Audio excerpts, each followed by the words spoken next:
This is my science project. I hope you enjoy. Welcome, ladies and gentlemen, to the second time I have made this video. The first time I made it with a few flaws, and now I am coming back with even more info. Yes, it's only been 2 days.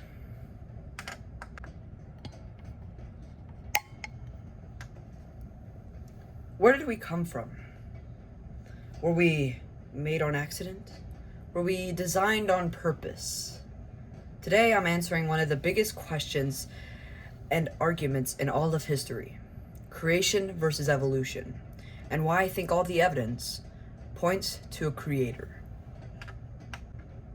Now, before we go on to all the evidence, let's see what both worldviews have to state. The first view we have is naturalism, evolution, and the Big Bang. It's what many people believe. It is taught as facts in school all across the country, and children are told to be against the religion of Christianity. Naturalism is a scientific model or theory of how we came to be. It states that the Big Bang happened when the universe expanded from an extremely small, extremely hot, and extremely dense state. Since then, it has expanded and become less dense and cooler. Evolution states that we came from chemicals to prokaryotes, to eukaryotes, to sea life, to amphibians, to reptiles, to birds, to apes, and then into humans. It is a theory which was originally against God, and still is, and that we are a result of naturalistic processes. The second argument is of creation. Creationism as a worldview is less known by the people of our world. It is not very well supported. It states that we were created by God in the 6 days of creation, where God created us humans on the 6th day exactly as we are. No evolution. It states that we only had small changes over time, like lifespans and height, not from one animal to another. It defies evolution and the Big Bang, and it states that there is a God, and Earth was created around 6,000 years ago, according to the genealogies. Popular evidence for evolution and the Big Bang is the redshift in our universe, cosmic microwave background radiation, superposition in fossils, radiometric dating, continental drift, and Pangea. Popular evidence for creation is the rate of decay for Earth's magnetic field, intelligent design, irreducible complexity, Bible prophecies true, and Earth has the only intelligent life so far discovered. Now, before we get on to the big topic, there's something I have to say, a few things. There are two different forms of evolution. One is what creationists believe, and one is what naturalists believe. The one that naturalists believe is macroevolution. It's from one animal to another through phases. It is what Darwin originally made. Microevolution is what creationists support. Small changes like lifespans, height, facial features, coloration, etc. This is highly supported by creationists because of evidence in the Bible. One example is lifespan differences. We can see that in Genesis, where some people lived up to 900 years old. Methuselah lived to 969. This would be most likely from the firmament, which was a protective layer in the atmosphere that protected us from rays that would likely damage our DNA, supporting long lifespans. The flood most likely broke some of it down, and that is why our lifespans have gone down from that time. Also, there's one law that evolutionists have to obey: uniformitarianism, if that's how you say it. It states that a rate is always going to be constant, never changing. Evidence for evolution, the pros and the cons. Redshift Pro. The more distant galaxies in our universe are moving farther apart from us, and light waves from the galaxies have longer wavelengths, which shift towards a redshift, being interpreted that the galaxies are farther away from us and shows that the Big Bang happened. Redshift's con. Creationists believe that God did something which doesn't have to include the Big Bang. Job 9:8 states, stretching out the heavens. This could have been done at the beginning without the Big Bang, but he still could have expanded the universe the way redshift works. He could have just made it to stop the universe from collapsing on its own gravity. Cosmic Microwave Background Radiation Pro. CMB radiation was found in 1965 by two astronomers who found a signal coming from their telescope from no definite point in the sky. They later assumed it was from outer space or from the origin of the universe. This theory predicted that the shock wave of the primeval explosion would be still detectable as a subtle wallpaper coming from everywhere behind all galaxies, quasars, and galaxy clusters. The Big Bang model is the only model to explain the existence of the CMB, and therefore shows that the Big Bang has to happen. CMB radiation con.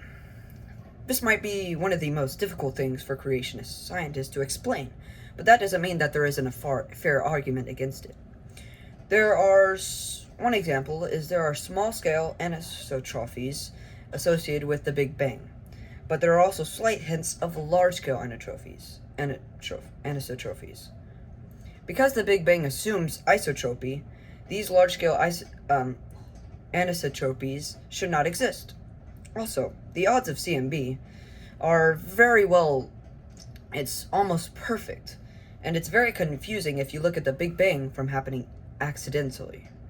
When you look at the CMB, it is one of the Big Bang's biggest wins, but there are also many faults which go against the Big Bang's expectations.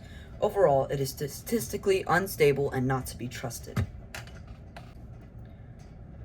Superposition Pro.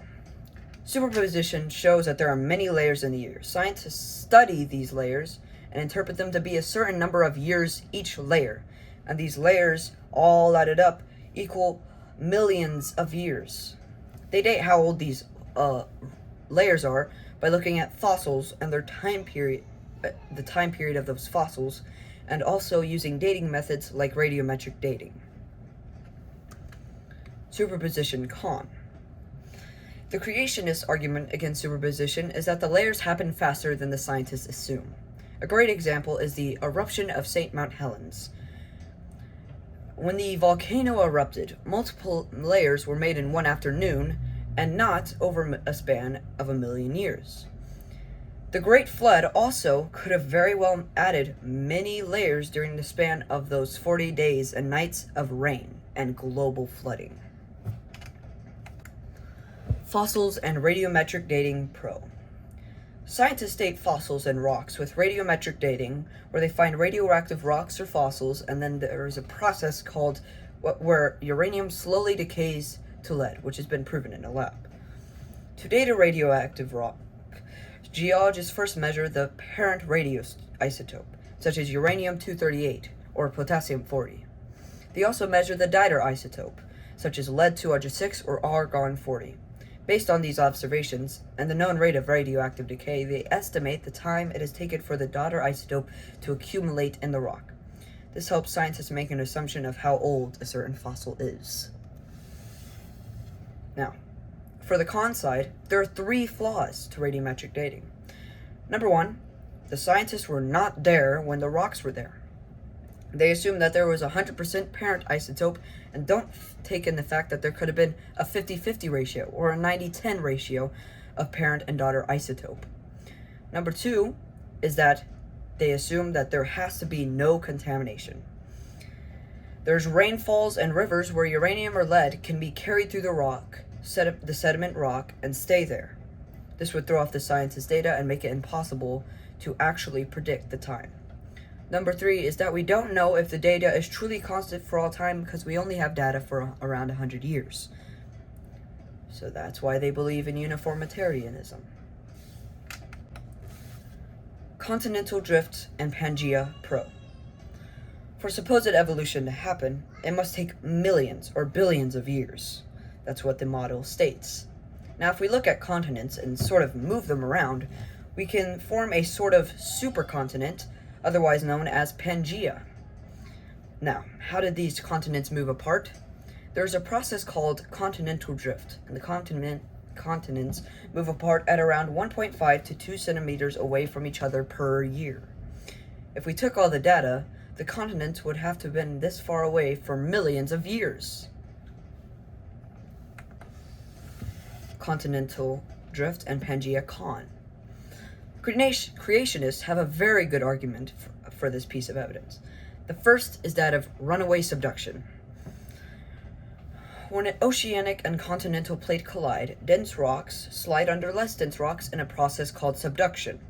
The subduction process creates friction, which creates heat, which reduces the viscosity of the material, enabling the subducting plate to move more quickly. When the heat is carried away, it goes away to normal, but it doesn't happen properly.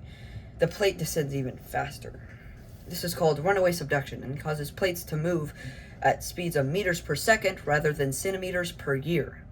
Another piece of evidence making continental drift look bad is that the Bible talks about the Great Flood. If you look at what the Great Flood would have been, it would make so much sense how the continents would drift apart surprisingly fast.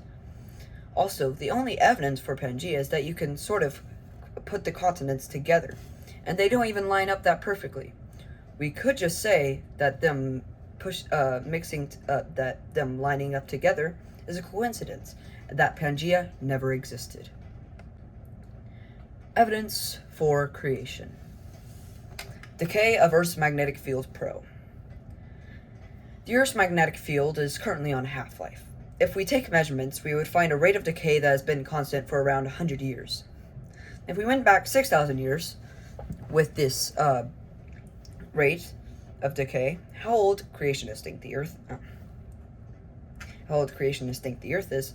The magnetic field would be 20 times stronger than what we have now. It would actually be healthy for us, showing why our lifespans are shortening.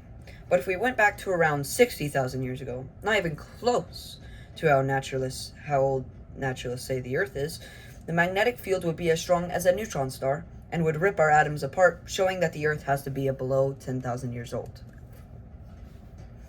Now, evolutionary scientists would simply state that the Earth had a dynamo back then.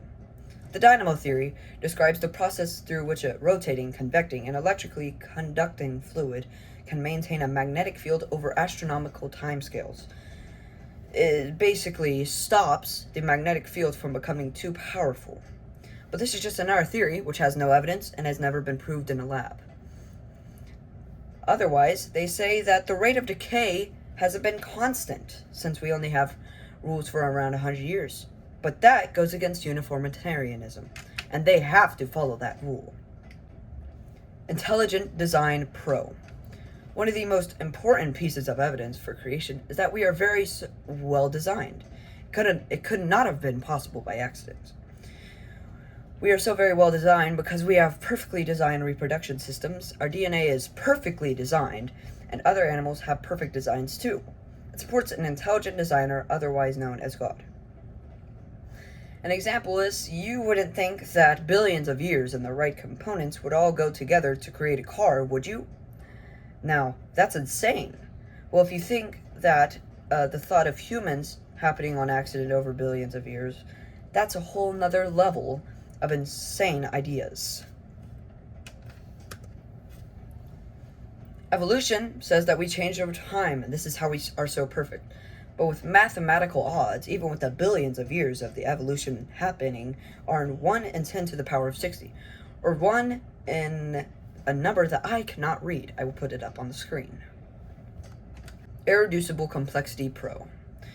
Another big win for creationists is irreducible complexity, which states that if you took one element from the human body, all the functions would cease to work. Irreducible complexity has been proven many times, unlike evolution. One great example of this is the Hummel mousetrap. If you took the cheese from the mousetrap, the mouse would not go there, and the mousetrap would not work. If you took the spring away, the mouse would get the cheese, and it would never close on the mouse. Shows that you can't take anything away, or else it doesn't work. Therefore, evolution doesn't work out. On the con side of this, there is literally no good evidence that I have found worth putting here for irreducible complexity. They can't explain irreducible complexity fully. Bible Prophecies True Pro. If we look at the Bible, it provides a very detailed history of the earth. tells about wars that happen and people who are all real. It lines up with all periods and all make sense when you do a deep dive. Israel, as a people, has never been destroyed since the covenant with God and the Israelites were made. Also, the Bible prophesies that the knowledge will increase in the last days, and over the past 100 years, what has happened? We have achieved many things that people back then would have thought was impossible. Also, if you believe the whole Bible, many things fit in, like the Ice Age happening, and the flood, and the firmament, which was a protective layer. And all of these are solid reasons to believe the Bible. Even though all of this compelling evidence, evolutionists will speak against the Bible. The fact is that the original texts that were given to us are almost word to word with certain translations, the King James Version, which is what I use. These are all these stories, are all based off of eyewitness accounts that were passed down for other people to write and publish and add to the Bible. One big thing evolutionists have been trying to do for a long time is find life in the galaxy. Have they found any? The answer is no. NASA has been searching for life for a long time, and most likely the true reason they want to find life is to show that life is common in this universe, and to show that evolution is capable of happening. We are so far the only life in our galaxy and the observable universe. We are really the only life in the universe, and for a good reason. We have almost perfect circumstances. We are perfectly far away enough from the sun. We have a moon that controls the tides. Our Earth is perfectly inhabitable. It would be crazy if that all happened by chance. Now, if there is no other life, and evolution is not possible, we have to come from somewhere, which I will say again, is God. Anybody got any protests? Because there is literally no evidence against this. In the end, it is the people's choice to believe what they believe. But if you look at the facts and all the evidence, I would say evolution is just silly, and creation is the way to go. So the next time somebody says you came from monkeys, maybe rethink what really happened. Secret segments. If you are not convinced, however, I got a few slides for you, pal. Now, the Big Bang most definitely goes with evolution, and therefore should be a big part of this topic. Can't have the Big Bang without evolution. You can't have evolution without the Big Bang. The main problem, which I rarely hear of, is that of missing monopoles, because scientists don't want to talk about it. A monopole is a sort of magnet, like the magnetic poles. You got a south and a north side. But a monopole only has one pole. Scientists claim that if the Big Bang happened, the heat would have been so intense that a monopole would have been created. And surely, since monopoles are very strong, they should have stayed over these so-called billions of years. They should not have disappeared away. So they can't go away. And we've been searching for these monopoles, and with our current tech, we should be able to find them. But have we found them? No. There are no signs of monopoles or anything that even indicates them. This indicates that there was never so much heat in the universe and the Big Bang never happened. And if the Big Bang did not occur, how did the universe come to pass? God created it in exactly 6 days, as the Bible states. Another highly unexplainable thing is that of missing fossils. In evolution, it states that we came from chemicals to prokaryotes to eukaryotes to sea life, amphibians to plants, to reptiles and birds, apes, and into humans. So if all this happened, why don't we ever find fossils of transitional forms of animals? There should be lots, but none have ever been found. There's also, if we look at the flood and how it's described, it shows that all animals died except for the ones on the ark. If we look at the fossils, we see that their deaths are nearly instant. that they were immediately covered by sediment. If the animals had died normally, they would not have been covered by sediment so fast, and they would have been eaten or rot away long before they could have ever turned fossils. So therefore, if evolution actually happened, there shouldn't be that many fossils. Also, Likers and half-breeds are not transitional forms in evolution. If you have one cat and another cat, they are both felines, they are both cats, so they could breed together, most likely. If you have two dogs, if you have two canines, you could breed them together, most likely. But you can't breed a cat and a dog because it's not possible. Evolution, the past, present, and the future. Another big thing about evolution is that if it happened a long time ago, why don't we see anything like it today? Since I have already given numerous examples of why evolution couldn't have happened back then, let's just pretend it did happen. If evolution had occurred back then, it should occur now, correct? There is over 5,000 years of history that is written down, and surely, if men saw unordinary animals in their transitional forms, they would have write it down. No. There is no history in which evolution has ever happened. And there should be. And a lot of people say, and if I ask them, what about how has evolution happened today? Well, people most likely will say, what about our changes to our body structure? That is microevolution, not macroevolution. Also, scientists have tried many times with many different species and tests and hypotheses to try and get evolution to happen, but over the incountable amount of times they have tried it, they have never even gotten close. One other big thing is that people don't want to have faith in a Christian God or any God, because it is faith and they have to have a higher being than themselves, and they want to be their own gods. They don't want to have a religion. So if you have faith in Jesus, then you're a Christian. If you have faith in evolution, you're an atheist. Atheism is a religion. Naturalism is a religion. Darwinism is a religion. Buddhism is a religion. You're never going to have not a religion. So, that's one thing. I'd like to thank Answers in Genesis, the Institute for Creation Research, and other organizations for creation research for this video, because that's where I got most of my info from. So, thank you. Now, make sure to like and subscribe so I can make more videos like this. And if you don't, I'm still going to make more videos like this. Goodbye.